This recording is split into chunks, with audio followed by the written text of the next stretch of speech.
What's up, everyone? Welcome back to another video. Today I will be covering the NFL season-long props, but before we get to that, I did want to give a recap of disc golf. Um, as we're all very aware, disc golf got discontinued on PrizePicks. Um, our overview for the season, we had 29 wins, 9 pushes, and 9 losses. So really, really good job of identifying value here. I think the community in general did a really good job of identifying value, and obviously, we for them to discontinue it, we probably had to have made them lose a lot of money. So props and kudos to all of you. And it sucks that we don't have it anymore, but if it ever comes back, we will be on it. But in that same vein, I still play PrizePicks generally. Um, I do analytics full time for my full time job, but I do enjoy still diving deeper and analyzing some of these props and identifying value. And I think I found 3 pretty solid props here for the NFL season long. So that kind of wraps up the disc golf overview. And then let's jump into the 3 main props here. So for the first prop that I like is this Bryce Young over 3,475 yards. Um, and let me make the case for Bryce Young here. So, I do assume he's going to be the day one starter, and all news points to that direction. If you prorate this down to a per game level, it's about 204 yards per game. If we would compare that to previous rookie seasons, that would put him at around the 23rd best rookie seasons from a yard per game perspective. So I think that's extremely low. I think that bar alone, if you look at it just like that in a vacuum, um, I think this is incredibly discounted. And then when we factor in, they have a new coaching staff via Frank Reich and Thomas Brown. Frank Reich supported uh, a rookie season Carson Wentz in 2016 to a number 7 overall in yards per game season. So it's good to see that this coaching staff has, um, you know, had elite rookie production before. So that makes me further a little bit more confident in them. And then when you think about a lot of these other rookies in the top 25, um, many of them are coming into a rebuilding situation. And they are the rebuild. They're like the first piece. They just blew it up, or they were the worst team, and that's it. With the Bryce Young situation, the Panthers are kind of more in like year 2, year 3 of their rebuild. They have a great offensive line, decent pieces, decent defense. So I think they will be more competitive from day one, which I think is a better scenario for a rookie quarterback to come in and produce. So touching on that, last year they did have a top 10 offensive line, and they basically kept everyone and added some depth. So that should still be one of their strengths, which to me mitigates some of the durability concerns that you have from Bryce Young. Having good offensive line plays is essential to not only not getting injured, but also to a prolific passing attack, um, or even just a good passing attack. It's very correlated. So that's a good sign. The second thing is the wide receiver room. I think the depth got better. Obviously, losing DJ Moore hurts that room, but he's one guy at the end of the day, and they added 4, right? So they're replacing one guy with 4 average guys. So at the top, I don't think anyone was as good as DJ Moore, but I think 1 through 6 is better receiving room they had than last year. You look at they added a guy like Adam Thielen, who'll probably operate mostly from the slot. DJ Chark, who will probably be the deep ball guy. Terrence Marshall Jr. showed some improvement. Jonathan Mingo was added, an early second-round pick, and Hayden Hurst as a pass-catching tight end. And then obviously Miles Sanders in free agency. So the weapons overall, I think, got an upgrade from last season, minus losing DJ Moore being the top guy. But I think the depth is better. In terms of his durability concerns, we already mitigated some of that. But even if you look at, him playing 15 games, 16 games, maybe 14 games, he's in the same range of 15 games puts him at about 232 yards per game in order to hit this. And, that would rank him 10 as a top 10 yards per game for a rookie all time. And I don't think that's given everything we just said, like that still seems pretty low. If he does end up playing 15 games, that still seems pretty low. So even once we discount it for a couple games being out, it's still a really relevant and attainable metric. So yeah, that is the case for Bryce Young. Last year, the Panthers quarterbacks, with how bad their passing offense was, still threw for 3,250 yards. We just talked about the improvement in scheme, coaching, and depth. So and quarterback, the number one improvement. So I see a very good trajectory for this being hit.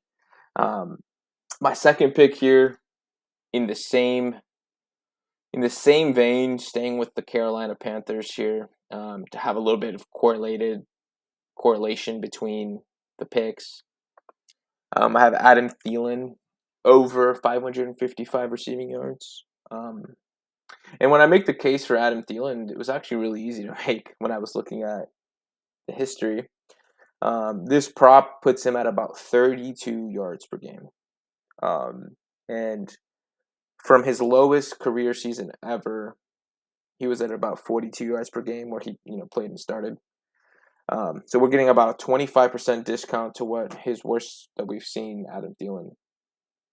And, I don't think, here, now that he's joining this Carolina Panthers room, he doesn't have a guy like Stephon Diggs, a guy like Justin Jefferson, which probably helped him. But at the same time, that means Adam Thielen will probably be a day one starter, and he will get a lot of playing time throughout the season. They have a lot of young guys. So I do think Adam Thielen will play like a normal starter will. And that just seems insanely low for, someone who could be a top 3 weapon in this offense. And then when you think about his career yards per game, is about 50 yards per game.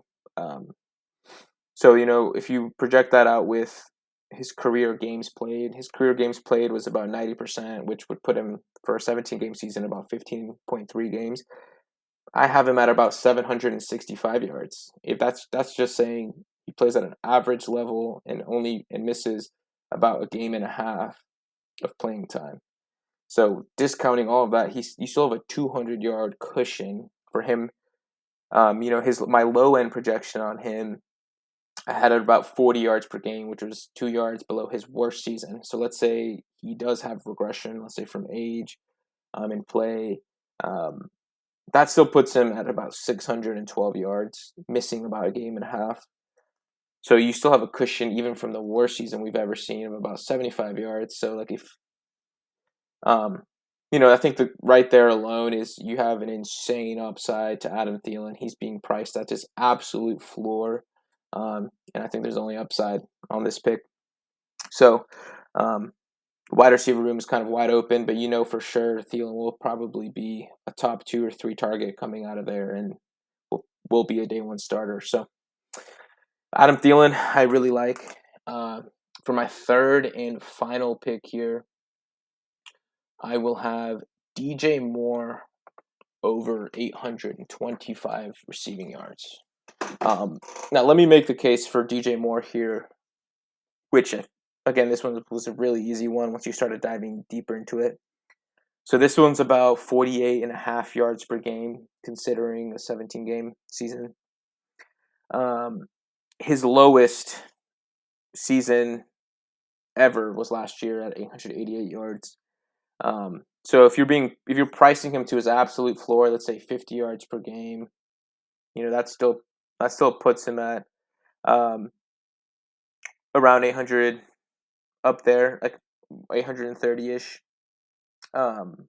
Given that he's played in almost every single game in his career, 97.5% games played, from available games played. So I have him projected for about 16.5 games this season. And his career yards per game is about 65.5. So if you just take like, hey, he's going to maybe miss half a game throughout the season, and play at an average level, that's 1,085 yards. I have him projected for 1,085 yards.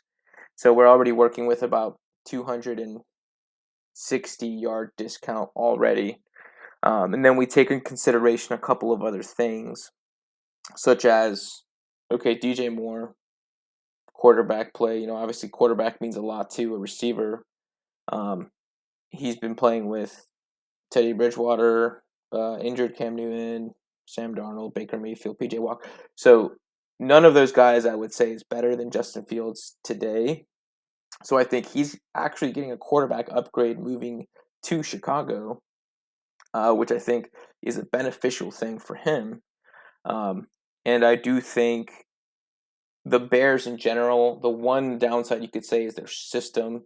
It's a very run-heavy system. But you can see it in Philadelphia with Jalen Hurts. I don't think Fields will have the same year as like a Jalen Hurts, but when you get a guy like A.J. Brown with Jalen Hurts, that helped their passing game. When you get a guy like DJ Moore with Justin Fields, that's going to help. They're going to help each other, and it's going to help their passing game. I do think it's also unsustainable for someone to run as much as Justin Fields did. So I do think you see the Bears pass a lot more. Also, you think they're the worst team in the league last year, 3 wins. They could really only go up, right? They either stay at around the worst team in the league, which, they definitely got better in the offseason. Their offensive line got better. They had a top 10 offensive line pick, pretty decent free agency, investing in their defense. And then they acquired DJ Moore, right? So all signs are pointing for the Bears to have a better season. In order for them to have a better season, they will have a more balanced offense. So I do expect some more passing. It also looks like the sports books expect more passing. Justin Fields was at about 2,200 yards per game, 2,200 yards last year, and in PrizePicks, has him closer to 3,000 this year, right? So everyone kind of expecting some progression from the Bears, myself included, and I think DJ Moore is not priced into that progression. So I think DJ Moore severely discounted. Really love this pick. And yeah, that wraps up my 3 picks for this point in the offseason. So to recap real quick, we have Bryce Young over 3,475.5. I would rank that as number 3 in order. Adam Thielen over 555.5. I would rank that as number 2.